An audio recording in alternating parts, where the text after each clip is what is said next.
مولانا ابوالکلام آزاد اس ملک میں سیکولرزم کی ایسی پہچان تھے جیسی پہچان ابھی 50 برسوں تک دوسری پیدا نہیں ہو سکی، اور ان کے ساتھ یہ بڑی بدقسمتی رہی کہ یہ ملک یعنی اس ملک میں رہنے والی اکثریتی دھرم کو ماننے والے لوگ بھی انہیں سیکولر نہیں مان سکے، اس کا ثبوت دوں گا، اور خود مسلمانوں نے بھی انہیں اپنی قوم کا غدار کہا۔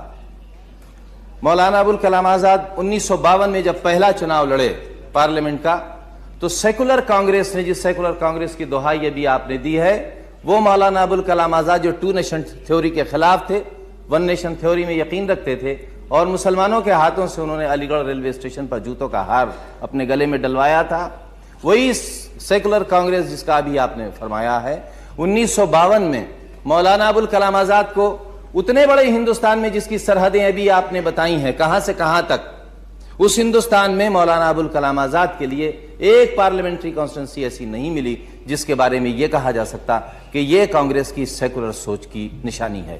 انہیں رامپور سے الیکشن لڑایا گیا جہاں مسلمانوں کی بھاری اکثریت ہے۔ یہ تھا آپ کی کانگریس کا سیکولرزم۔ آپ کی کانگریس کا سیکولرزم اس صدن میں بیٹھے ہیں، 6 دسمبر کو مسجد گر گئی، اس وقت تو آپ کچھ نہیں کہہ سکے، اس وقت آپ پردھان منتری پر انگلی نہیں اٹھا سکے، اس وقت آپ پورے دیش کے سامنے یہ نہیں بتا سکے آپ اس دیش کے گرہ منتری بھی ہیں، اور جب آپ کا ساتھی کمزور ہو گیا، وہ ٹھگی میں پکڑا گیا اور وہ عدالت میں مجرم بن گیا، کیسی دوستی نبھائی آپ نے؟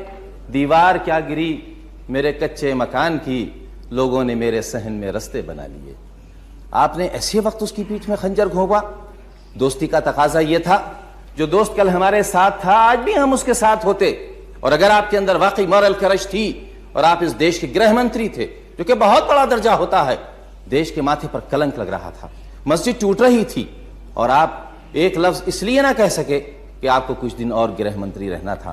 جہاں اخلاقی قدریں یہ ہوں، جہاں ویکتیوں کا چرتر یہ ہو، جہاں دیش کے گرہ منتری کا چرتر یہ ہو کہ وہ پورے راشٹر کے ساتھ نہیں بلکہ پوری دنیا کی انسانیت کے ساتھ دھوکہ کر سکتا ہو، اس کا کیا بھوشیہ ہوگا؟ اس دیش کے راشٹرپتی کے ابھی بھاشنوں پر کیا چرچا ہوگی؟ کیا کہا جا سکتا ہے؟ کیا بھلا ہوگا غریب کا؟ کہاں انسانیت زندہ رہے گی؟ کہاں سیکولرزم آئے گا؟ کہاں کمیونزم ختم ہوگا؟ انسان سے انسان کا ٹکراؤ کیسے نہیں ہوگا؟ سورت کی سڑکوں پر ننگا کر کے 14 سال کی بچیوں کو ننگا کیوں نہیں نچایا جائے گا؟